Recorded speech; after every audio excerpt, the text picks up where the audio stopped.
pemirsa, jumpa lagi di Reca Buntung Channelnya Jogja. Well, kalau kemarin kan kita udah dengerin ceritanya dari Meida minggu lalu ya pemirsa. Dan sekarang saya pemirsa ikuti lagi cerita dengan tema yang sama, masih seputar tentang gerhana, tapi yang akan dibawakan oleh Alia Nova.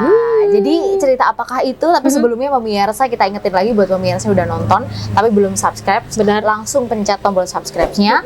Terus jangan lupa juga buat tinggalkan komen, apresiasi pemirsa, atau mungkin ada masukan boleh diberikan kita juga, ya kan? Jangan lupa pencet tombol like-nya juga dan nyalakan notifikasi untuk pemirsa mendapatkan update kalau kita upload video yang baru. Oke, udah siap? Siap dong. Oke.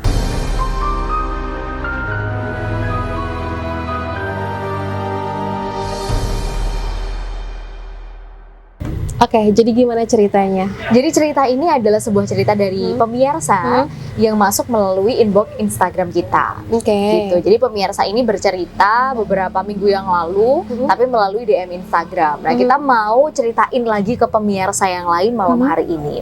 Jadi ceritanya nih ya Mia, ini terjadi sebenarnya tidak di bulan gerhana gitu ya. Di gerhana bulan tuh enggak, tapi yang nyerempet-nyerempet enggak apa-apa lah ya. Oh gitu. Waktu itu di bulan purnama ceritanya. Bulan purnama. Tapi by the way namanya siapa nih? Hah? Namanya siapa? Namanya kita nggak bisa sebutkan karena dia pakai nama akun. Pakai nama akun. Nanti pemirsa cari akunnya. Tapi terima kasih buat yang udah ngirimin ceritanya ya. Udah kita baca dan kita bakal share ke pemirsa juga. Jadi ceritanya ini memang di momen bulan purnama. Bulan purnama ya. Iya.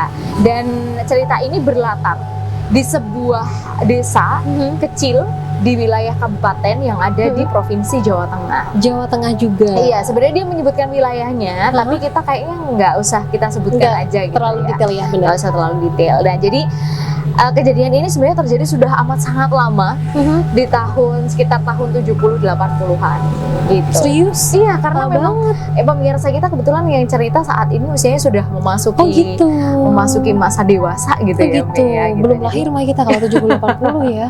Jadi ceritanya ini di tahun sekitar 70-80-an, 70-an akhir lah, mendekati 80. Jadi di tahun itu listrik itu memang belum masuk ke wilayah desa tersebut gitu. Jadi dulu di wilayah desa tersebut masih pakai Petromax. Pakai Petromax ya, pemirsa tahu ya, pakai lampu Petromax. Dan di sana juga belum ada televisi, belum ada radio gitu kan. Radio mungkin ada tapi yang model pakai baterai, pakai baterai itu. Tapi kalau untuk TV dan lain sebagainya itu kayak emang jarang banget karena listrik yang belum ada gitu ya. Lokasi ini itu ada di bibir pantai, jadi dia deket banget, kurang lebih sekitar 2 km dari salah satu pantai yang indah di wilayah Jawa Tengah. Gitu. Coba sini beda mau cari pasir putih ya. Bagus banget pokoknya ya. Jadi gini ceritanya, waktu dia kecil dia memang tinggal di sana, lahir di sana juga, tinggal di sana juga. Desanya itu jauh dari akses jalan utama gitu, karena masuk bener-bener ke pelosok. Dan wilayah ini adalah wilayah yang memang struktur alamnya itu pegunungan. Tapi gunungnya gunung kapur. Gunung kapur pantai ya. Iya, jadi karena di sana itu gunung kapur, jadi sering mengalami masalah kekeringan dan lain sebagainya. Karena tidak ada hiburan juga saat itu gitu ya. Akhirnya anak-anak yang tumbuh di sana itu mereka terbiasa untuk bermain bersama. Kemudian ya nggak cuman pagi gitu ya, malam pun kalau misalnya emang belum larut ya mereka masih sering main di rumah siapa gitu kan. Hampir mirip sama ceritanya Mei. Hampir mirip juga gitu. Latarnya mungkin lebih lama sedikit sih gitu. Nah, suatu hari memang anak-anak pada zaman itu kalau misalnya waktu bulan purnama itu mereka seneng banget keluar main gitu loh, karena emang momen terang ya. Benar. Kalau mungkin kita di kota gini nggak ngerasa bulan purnama tuh kayak sama aja karena ada lampu. Kayak biasa aja gitu ya. Iya, tapi kalau mungkin di tahun-tahun itu yang belum ada listrik, belum jadi ada lampu itu kan akan sangat terang, apalagi dia di pegunungan ya. Nah, terus habis itu anak-anak pada keluar lah biasa main. Nah, mereka ini main petak umpet, sama kayak permainannya Mei juga ya. Main petak umpet. Nah, karena seperti yang kita ceritakan tadi bahwa di lokasi tersebut itu memang banyak gunung-gunung kapur. Nah, gunung-gunung kapur ini itu ada bagian-bagian di mana yang kayak membentuk semacam goa gitu loh, Mei. Tahu nggak sih kayak, tapi itu nggak dalam, cuman emang kayak kayak berlubang gitu, iya berlubang gitu, batu-batu dan lain sebagainya itu kayak bisa dimasukin manusia lah di situ tuh, anak-anak apalagi. Iya, walaupun nggak dalam banget, tapi kayak ada di mana kita bisa lorong, bisa masuk gitu. Nah, apalagi anak-anak gitu ya. Nah, di tempat-tempat yang sakral, jadi di wilayahnya dia ada beberapa tempat sakral. Seperti di pohon. Jadi di sana itu ada tradisi di mana beberapa pohon itu yang memang dianggap menjadi pohon yang disakralkan gitu ya, sehingga kemudian diberikan kain atau kemudian diberikan sesaji di situ juga gitu kan. Tidak hanya pohon tapi juga area-area area lubang yang ada di wilayah apa namanya Gunung Kapur itu. Iya gitu. Nah, si anak-anak ini, salah satu anak ini gitu ya, ini yang menjadi tokohnya bukan si pemirsa kita. Pemirsa kita ini adalah salah satu orang yang terlibat dalam permainan itu. Gitu. Jadi salah satu teman dia gitu, salah satu teman dia, tidak disebutkan namanya juga, salah satu teman dia itu ngumpet, kan udah biasa nih berhitung ya kan, kalau petak umpet kan. Terus akhirnya mereka kan pada ngumpet. Nah, satu persatu yang jaga ini berhasil menemukan teman-temannya yang lain. Tinggal satu nih yang kurang nih. Berarti anak-anaknya banyak ya? Banyak ya? Karena memang sedusun kan waktu itu ya, sedusun dan ya emang rame, hiburannya mereka tuh emang itu gitu. Iya, makanya mereka mainnya juga bareng-bareng dan rame-rame. Terus satu yang belum ditemukan. Ini anak tuh ngumpet di mana gitu kan? Anak perempuan. Ini ngumpet di mana? Sampai udah pada kumpul semua, akhirnya semuanya pada ikut nyari, gitu kan? Akhirnya semuanya pada ikut nyari, biar permainan itu selesai dong. Tapi akhirnya nggak ketemu. Nah, terus akhirnya salah satu anak memutuskan untuk lapor ke orang tuanya, gitu kan? Kok belum ketemu, hilang, gitu kan? Katanya memang si anak ini itu tadi ikut main dan emang sadar gitu loh. Emang teman-teman yang lain itu juga sadar bahwa anak ini ada dia kok gitu. Dan orang tuanya pun belum ngerasa bahwa si anak ini tuh pulang ke rumah. Gitu.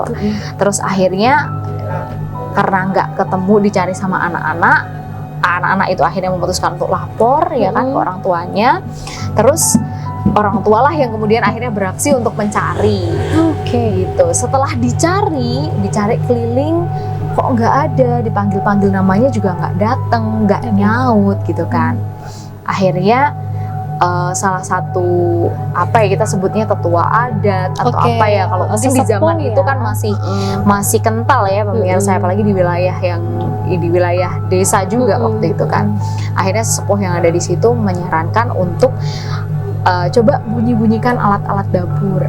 Alat dapur. Iya, ya ada panci, ada ketel, ada wajan dan segala macam itu didudui. Ya, kalau orang Jawa tuh didudui sambil keliling. Sambil sang sesepuhnya juga membaca itu juga nggak tahu apa yang dibaca ya pemirsa ya. Jadi dia ya membaca lah, istilahnya memohon untuk ayo kembalikan anak ini gitu kan. Terus orang-orang itu sedusun itu yang laki-laki terutama, mereka keliling kampungnya. Itu berarti udah malam banget dong. Udah malam. Udah larut juga gitu. Nah, mereka keliling kampungnya dengan membunyikan peralatan dapur itu. Iya, peralatan dapur ya, ditambah kentongan dan lain sebagainya, apapun yang bisa mereka bunyikan lah, sambil memanggil-manggil sih nama anak itu. Gitu.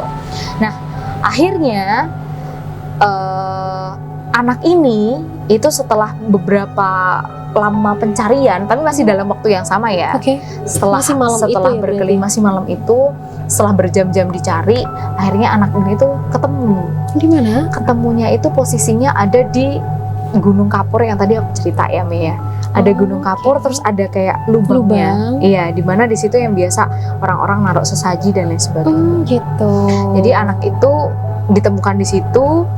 Entah tertidur, entah pingsan, karena penjelasan dari pemirsa yang mengirimkan ceritanya melalui DM itu, katanya sih entah tertidur atau entah pingsan gitu. Jadi nggak bisa diwawancara langsung nih saat itu gitu kan.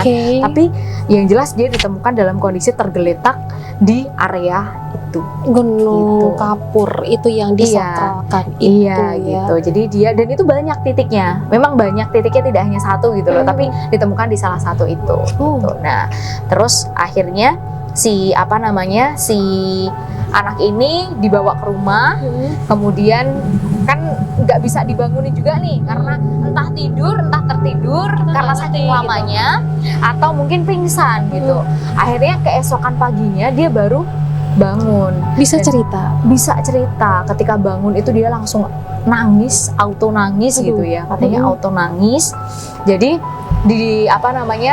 di dalam ceritanya itu si anak ini itu ketika pagi dia ditanya sama sesepuh di sana, dia bercerita bahwa malam itu dia memang ikut main petak umpet sama teman-temannya, terus dia itu bersembunyi di salah satu pohon besar. Oh, berarti ya pohon yang disakralkan juga ya? Ya, kemungkinan itu juga pohon yang disakralkan juga gitu.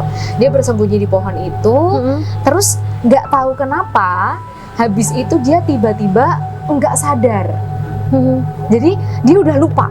Pokoknya jadi kayak dia cuma ingat aja gitu. Iya, dia sampai cuman inget part di mana dalam kondisi sadarnya itu dia bersembunyi di belakang pohon besar itu. Nah, terus habis itu dia katanya udah nggak inget apa-apa, tapi dia inget dia tuh kayak mimpi. Dia tuh kayak mimpi dia itu ketemu sama orang besar gitu kan, ketemu sama orang besar. Terus habis itu dikasih makan sama orang itu. Disuguh apa sih namanya kalau bahasa Indonesianya dikasih makan ya? Disuguh gitu ya.